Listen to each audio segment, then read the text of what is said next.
Hi guys, and welcome to this new lecture where we are going to do more pops. The aim here is to teach you small techniques that will make or break your animations. It's not about animating everything and looks good from a big point of view. People will look at the smallest details, and these are the smallest details that will make the animation or your pops very beautiful. Now we created this one. We want to use this animation to create even something more beautiful. I will stop the animation, come over here somewhere I can see them, go to the project and duplicate rep and pen to have another one, trim lamp 2. I will double click on it and close the other one so I don't make a mistake. I have here two shapes inside the content. There is the straight one, the first one, and there is the second one. I will delete shape 2 and I'm left with shape 1. Fine, I will open shape 1 and I have here the repeater on 4 copies. I will make it 3 copies, that's okay, and then come to the rotation and say 90 divided by 3.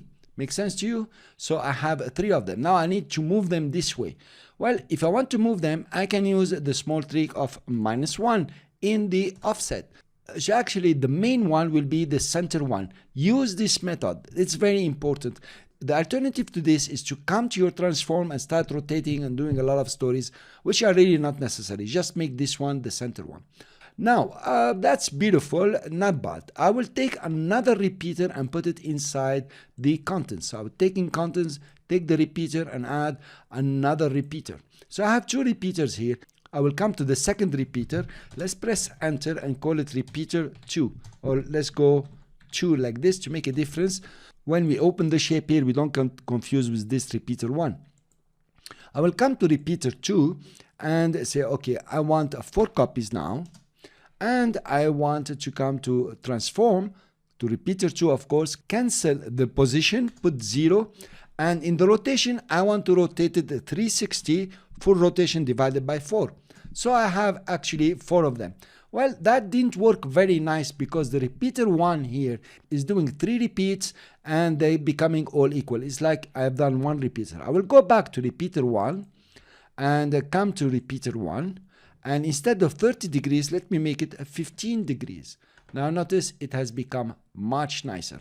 So now with simple changes, you created another animation. But now this animation is not beautiful at all.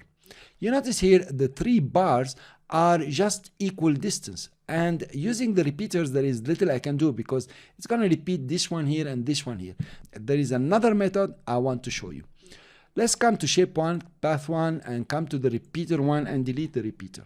Also we come outside and we have repeater 2, delete repeater 2. I will take out the trim path from here and drop it inside contents. So now I have the trim path independent of the shape. Come to shape 1 and duplicate it. That's the first thing I will do. I will open shape 1 and come to transform shape 1. I will start rotating it. For example, I will go to 15 degrees. That will be cool. But it still is the same distance.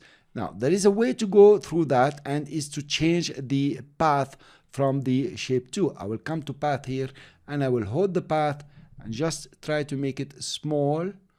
Okay, I messed up, of course, the rotation. And that is much better now. Cool. Then I will look at my rotation, it's still 15 degrees. Let's play it. It's working fine, They are coming very nicely together. I will come now to shape 2, duplicate shape 2. I have shape 3. Come to shape 2 and notice exactly what was the rotation I used, 15 degrees. I will come to shape 3, open the transform shape 3 and make it -15 degrees.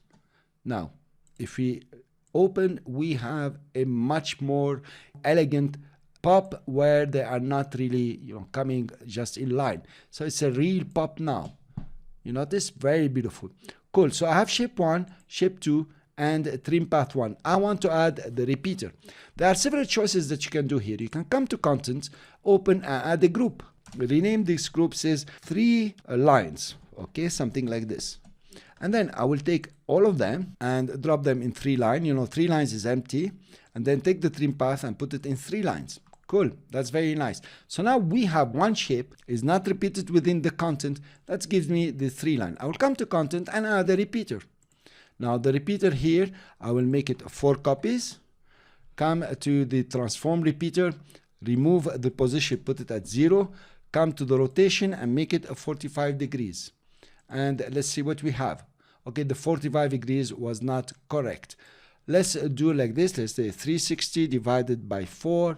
Well, that's much better. My calculations are always wrong, so always use 360 divided by the number of copies if you want to make them all around a circle. If I press spacebar now, I have a luxury animation, a luxury pop, and really it has some character. Now the aim here is for you to build your asset, your library. So you need to create very many of these. If you want to do motion graphics, you cannot just learn one thing, one trick. You need to learn how to think in motion graphics and how to decide, okay, I can do that, I can do the other one. And the training by changing, making mistakes, making it right, and so on, will get you to become a great motion graphics animator. I'll see you in the next lecture, and I hope you're gonna go to After Effects and do lots of exercises.